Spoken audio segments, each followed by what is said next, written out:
Alright guys, so here's my full, yet relatively brief synopsis of the Brothers Karamazov. I finished it yesterday. So, for starters, this is not a light read. It is a very dense, very large book. It's over 820 pages, and each page is literally a wall of words. It's also written in very complicated language, as Fyodor Dostoevsky, who is the author of the book, who wrote it, I believe, sometime in the middle 1800s, and is a very, very smart man. There's a lot of really good concepts in the book, but overall, I would say if you're going to undertake reading this book, you want to take little bites at a time. You eat an elephant one bite at a time. Just like any other video that I make on this channel where I use that as one of my mantras, right? It is a mantra, and it's a good one too. So I ended up reading 10 pages at a time, 7 to 10, every single night. And it took me, you can do the math, quite a while to get through it. But essentially, I will say the story is anticlimactic. It is not a surprise who actually was the culprit of the crime. Fyodor, the main character, was unalived, right? And Dmitri is the main suspect, but the actual culprit, I will tell you, is not a surprise. Now, I won't reveal all of that to you because I want to leave you guys to read it if you want. Just realize, it's going to be an undertaking to finish the book. But yeah, it's anticlimactic, But the main purpose of the story was justice was not on the first level in this case. In this case, it was the reading in between the lines. I found it very interesting that Alyosha, who's supposed to be the hero of the story, brings up the idea of the Jesuits towards the very end of the story. And the Jesuits are basically elite Catholic priests, right? They're supposed to be very high-level, high-ranking Catholic priests that do a lot of stuff to make order and justice actually occur on higher levels. So Dmitri, while being the main suspect, it is not straightforward to anybody except for the reader whether he is actually the person who committed the crime or not. You actually find out pretty, right around page 600 or so who did it. But yeah, so Dmitri ends up, going into exile, ends up running with, frankly, Grushenka, who is really one of the main, in my opinion, one of the main villains in this story. She is not a good person, and I don't like her at all. Nevertheless, whatever type of person Dmitri is, it was drawn to her because he was a very tempestuous person, very tumultuous, very wild man. Alyosha is the monk, and Ivan is the and many points in the story it says that he's not particularly intelligent, but he actually is. He goes a little cuckoo later on because he wants to save his brother from what he perceives as an unjust punishment. A punishment that would make the justice system actually make Dmitri a worse person had he gone through it, as opposed to having been exiled, having escaped through the will of people like Alyosha, etc. Alyosha is a very good judgment of character, as you might expect, him being a monk. At least he was for the bulk of the story.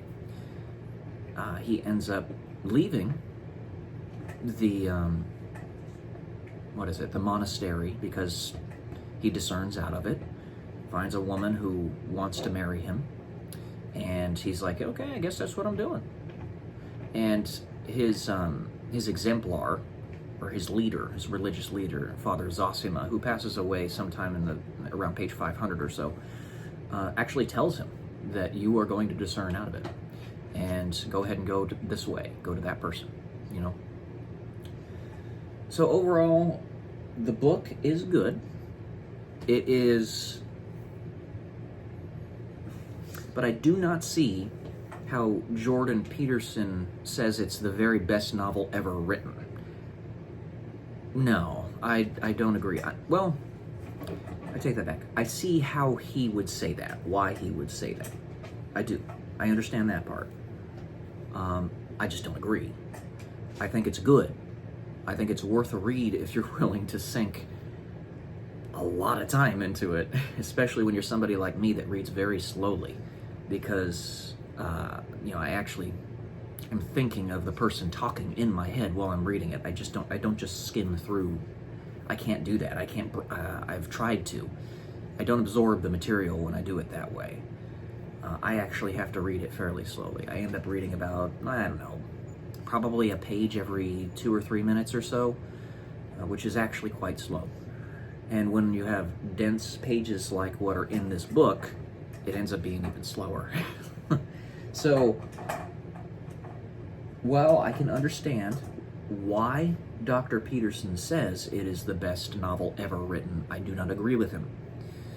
He says it's the best novel ever written, I would surmise, because of the multi-layered justice that actually takes place. It is through a looking glass, if you will, a rabbit hole, looking at justice in ways that are not simply black and white, because they're not. Most of the time they're not. So it is incumbent upon us to make them black and white. Like if you had a spyglass, a looking glass, where you could see into the scene where the person who actually unalived Fyodor did the unaliving, you could actually watch it happen, which you can with the teletracer, time-traveling machine.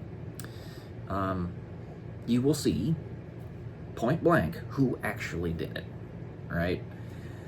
And Alyosha, Ivan, everybody else is relying on honor, trust, pride, and things like that to resolve who actually committed the crime. Because everything points towards one particular person.